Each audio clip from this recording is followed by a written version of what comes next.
Dans l'islam, Marie, ou Mariam en arabe, est une figure des plus vénérées, mentionnée à plusieurs reprises dans le Saint-Coran. Elle est respectée non seulement pour sa piété et sa pureté, mais aussi comme la mère de Jésus, Isa, un des grands prophètes de l'islam.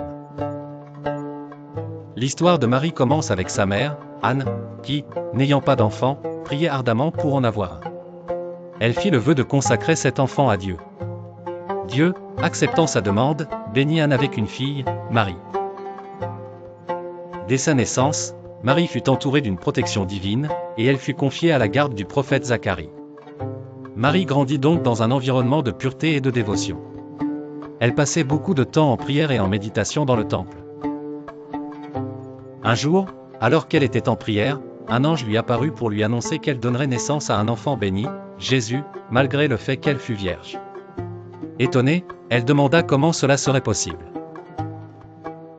L'ange lui répondit que cela était un décret divin, et rien n'est impossible pour Dieu. Marie accepta cette mission avec foi et courage. Elle s'isola durant sa grossesse pour se consacrer à la méditation et à la prière. Finalement, dans le désert, elle donna naissance à Jésus sous un palmier. Dieu fit jaillir une source et fit mûrir des dattes autour d'elle afin qu'elle puisse se nourrir et boire. Marie est connue en islam pour son dévouement total à Dieu, sa compassion, et son rôle essentiel dans la vie de Jésus, considéré comme un exemple de vertu et de soumission à la volonté divine. Son histoire est une source d'inspiration pour tous les musulmans. La morale de l'histoire de Marie en islam est de montrer l'importance de la foi, de la dévotion, et de l'acceptation du divin dans nos vies.